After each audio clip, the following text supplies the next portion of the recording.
देश और दुनिया की खबरें। नमस्कार। अगर सुखी जीवन जीना चाहते हैं तो बचे अंधविश्वासों से, क्योंकि देहरादून में ऑपरेशन प्रहर का असर फिर दिखा। घटना थाना सिलाखुई से संबंधित। एसएसपी देहरादून की सख्ताई से ठग बाबा पोचा सलाखों के पीछे अनिष्ट होने का भय दिखाकर पूजा पाठ के नाम पर आभूषण ठगने वाला बाबा आया दून पुलिस की गिरफ्त में। अभियुक्त के कब्जे से घटना में ठगा गया लगभग 15 तोला सोना व 5 लाख की नकदी हुई बरामद। अभियुक्त द्वारा स्वयं लोगों के घरों पर जादू टोने से जुड़ी सामग्री की पोटली फेंककर उन्हें अनिष्ट होने का दिखाया जाता था भय। अनिष्ट को दूर करने के लिए अनुष्ठान के नाम पर वसूली की जा रही थी मोटी रकम। अभियुक्त द्वारा तंत्र मंत्र व अंधविश्वास का सहारा लेकर ही सिलाखुई निवासी महिला से भी की थी आभूषणों की ठगी। आइए पूरी और सटीक जानकारी के लिए चलते हैं एसएसपी कार्यालय और सुनते हैं क्या कहना है इस पूरी जानकारी को लेकर एसएसपी महोदय का। थाना सिलाखुई में कुछ समय पूर्व कुछ शिकायतें लगातार एक सौ कॉल जो राहुल थापा हैं जो अनुष्ठान का काम करते हैं और इसी के बेस पे काफ़ी सारे लोगों को के उन्होंने अपना अनुयायी भी बनाया था। और जो हमारे इस संबंध में ओसिन गुरुम करके एक महिला हैं जिनके द्वारा पुलिस को एक सूचना दी गई थी कि करीब 2 माह पूर्व उनके द्वारा उनके घर में कोई एक अवांछनीय चीज़ रात के समय फेंकी गई थी और दूसरे दिन सुबह जो हमारे अभियुक्त है राहुल थापा जो अनुष्ठान का काम करते हैं उनके द्वारा उन्हें बताया गया कि आपके यहाँ कुछ गलत वस्तु फेंकी गई है और उसके लिए आपको अनुष्ठान कराना ज़रूरी है, क्योंकि इनका उस समाज में काफ़ी प्रभाव है और कई मामले में इनके द्वारा जो भी कार्रवाइयाँ रही हैं वो कई बार छुपा दी गई हैं या किसी तरीके से बच गए। लेकिन उनके द्वारा जब इस महिला को बताया गया कि इसमें अनुष्ठान किया जाना ज़रूरी है,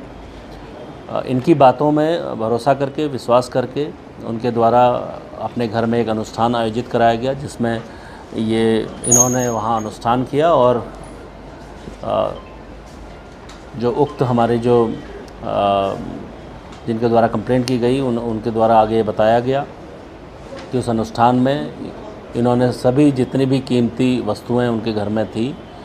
उनके जेवर थे और जो भी सोने की वस्तुएं थी, करीब 65 तोला से ऊपर जो सोना है उसको एक पोटली में बांध के एक संदूक में रखवाया और करीब 2 माह बाद उसे खोलने का इनके द्वारा कहा गया कि उसे 2 माह बाद खोलेंगे। और पिछले कुछ समय से जब वो 2 माह बीत गए और इनके द्वारा जब बार बार उस संदूक को खोलने का आग्रह किया जा रहा था कि इनसे पूछा जा रहा था, तो इन्होंने किसी न किसी तरीके से उसे टालने का प्रयास कर रहे थे। अल्टीमेटली उन्होंने जब वो संदूक खोला तो देखा उसमें वो वस्तुएं नहीं हैं, जो कीमती ज्वेलरी हैं वो उससे गायब थी। इस प्रकार की शिकायतें पुलिस को लगातार पहले भी मिली थी, किसी न किसी कारण से वो शिकायतों पर कार्रवाई नहीं हुई थी, पर इस बार थाना सिलाखुई पुलिस और सीओ सहसपुर के नेतृत्व में एक टीम इसमें बनाई गई थी जिसमें सभी पहलुओं की जांच की गई थी। उसमें जो हमारे मुख्य अभियुक्त हैं राहुल थापा, इनको पुलिस ने जब बुला के सख्ती से पूछताछ की तो इनके द्वारा इस प्रकार की घटना जिसमें इस प्रकार का पैसा का चोरी करना और जो भी इनके अनुयायी हैं उनको झांसे में लाके इस तरीके से हरकतों को करना स्वीकार किया और इनके द्वारा जो भी ये सामग्री चोरी की गई थी उसमें से कुछ को गला के करीब 150 ग्राम सोना इनसे प्राप्त हुआ, करीब 15 तोला से ऊपर और करीब 5 लाख रुपए जो इन्होंने इससे बेच दिया था वो अभी बरामद हुआ है। कुछ अन्य जगह पे इनके द्वारा सोना बेचा गया है, बीपीसीआर में लाके उनसे भी पूछताछ की जानी है। तो इस प्रकार से एक गैंग के लीडर के तौर पे इनके द्वारा ये घटनाएं लगातार की जा रही थी। इस संबंध में और भी शिकायतें हमें प्राप्त हो रही हैं, धीरे धीरे उस पर भी आगे कार्रवाई की जाएगी। मेरा सिर्फ इस पीसी के माध्यम से आप लोगों को बुलाने का सिर्फ ये एक प्रयोजन था कि इस तरीके से जो झांसे में लाके जिस प्रकार से अनुष्ठान के जरिए से लोगों की कीमती वस्तुओं को ठगने का प्रयास इनके द्वारा किया गया था, निश्चित तौर पे इस संबंध में जो भी हमारी वैधानिक कार्रवाइयाँ हैं वो की जा रही हैं और आगे इनके खिलाफ़ सख्त कार्रवाइयाँ भी की जाएंगी।